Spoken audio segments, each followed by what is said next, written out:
स्वतंत्रता दिवस का उत्साह आनंद पूरा देश एक नए दौर से गुजर रहा है और हम सब जानते हैं यशस्वी प्रधानमंत्री श्रीमान नरेंद्र मोदी जी के लिए जोरदार ताली बजाकर अभिनंदन करें। माननीय नरेंद्र मोदी जी का, जिनके नेतृत्व में बीते 2 साल पहले आजादी के अमृत महोत्सव के समय से उन्होंने तिरंगा हमारे अपने राष्ट्रीय ध्वज के लिए कुछ विशेष छूट भी दिलवाई। आजादी के बाद लंबा दौर निकल गया, लेकिन हमारे अपने इस आजादी के संघर्ष में जो इस पवित्र तिरंगे की भूमिका थी, कई सारे लोगों ने अपने प्राणों के बलिदान देते हुए, कई कई प्रकार की यातना सहते हुए आजादी के इस स्वप्न को साकार करते हुए अपना सर्वस्व कुर्बान कर दिया। ऐसे पवित्र तिरंगा ये हर घर पर जो लहराए, इस भावनाओं के आधार पर तिरंगा अभियान को पूरे देश का जन जन का अभियान बन जाए, ये माननीय प्रधानमंत्री जी की भावना है। और मुझे इस बात की प्रसन्नता है कि तिरंगा अभियान, हर घर तिरंगा अभियान में मध्य प्रदेश सरकार भी केंद्र सरकार के साथ कदम से कदम मिला के चल रही है। हम सब आज के बाद भी अपने अपने घर पर ये पवित्र तिरंगा लगाए, लेकिन इसकी मर्यादा का भी ध्यान रखना है। जिस प्रकार से हमारी सरकार के गठन के बाद हमने सबने घोषणा की है कि हम लगातार औद्योगिक निवेश के माध्यम से प्रदेश की पहचान देश में एक अलग प्रकार से बनाएंगे। उसी सिलसिले में लगातार हर महीने हम अपने इन्वेस्टर समिट भी कर रहे हैं, बाहर के रोड शो के दौरे भी कर रहे हैं और अलग अलग प्रकार की रोजगार परक एजेंसियों को, अलग अलग प्रकार के घरानों को ला करके अपने मध्य प्रदेश में उनके अपने ऑफिस चालू कराना, उन फर्म को मौका देना जो रोजगार परक है। आज इंदौर में काग्निजेंट नाम की संस्था के माध्यम से 1,500 से ज्यादा तो रोजगार के अभी अवसर प्रारंभ हो रहे हैं। आगे जाकर के ये 20,000 तक अपनी संख्या ले जाएंगे।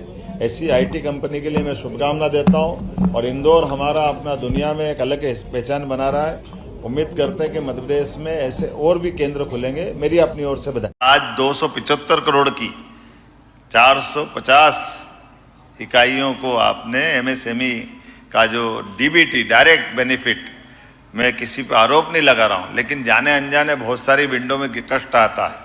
हमने सारी खिड़की बंद कर दी। आपका लाभ डायरेक्ट आपको मिलना चाहिए, सिंगल क्लिक से, जिसका पैसा उस तक जाना चाहिए। जब उद्योग धंधों को बढ़ाना तो उनको डायरेक्ट बेनिफिट क्यों नहीं देना चाहिए?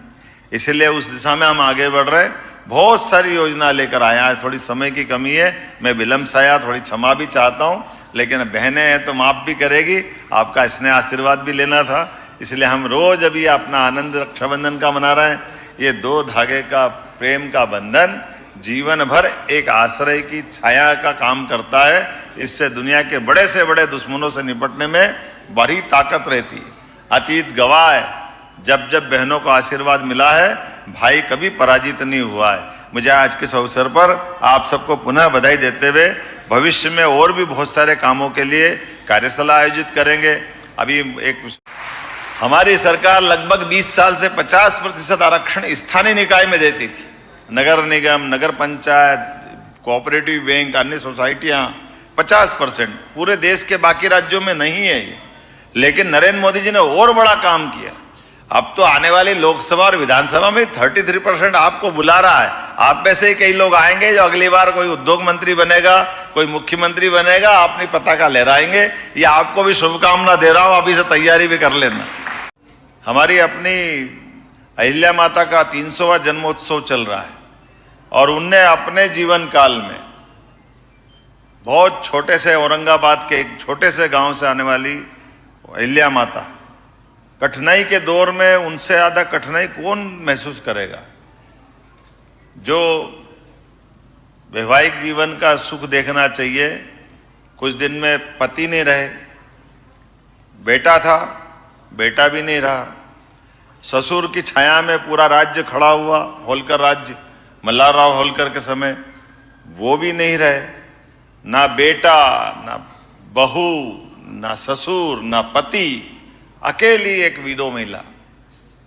और उस विधवा महिला ने अपने शासन काल के अंदर जो कीर्तिमान स्थापित किए, वो भूतो न भविष्यति, इतने बड़े बड़े कीर्तिमान। ऐसी मुगल सत्ता जिसने अपने सारे सनातन धर्म के मंदिर ध्वस्त कर दिए, जिससे लड़ने का कोई भी बड़ा शासक हिम्मत नहीं कर रहा है, सब तलवार ढाल करके हाथ जोड़ के खड़े हैं। ऐसे में वो अपनी शासिका महिला 5 जिलों के छोटे से राज्य से अपने हिम्मत के भरोसे से अभी विश्वनाथ मंदिर में जिस भगवान की पूजा करते हैं, वो ज्योतिर्लिंग की स्थापना उनने अपने पैसों से उस सत्ता के सामने करके दिखाई। यह अपनी भारतीय पराक्रम और पुरुषार्थ का और उनकी उद्यमशीलता है।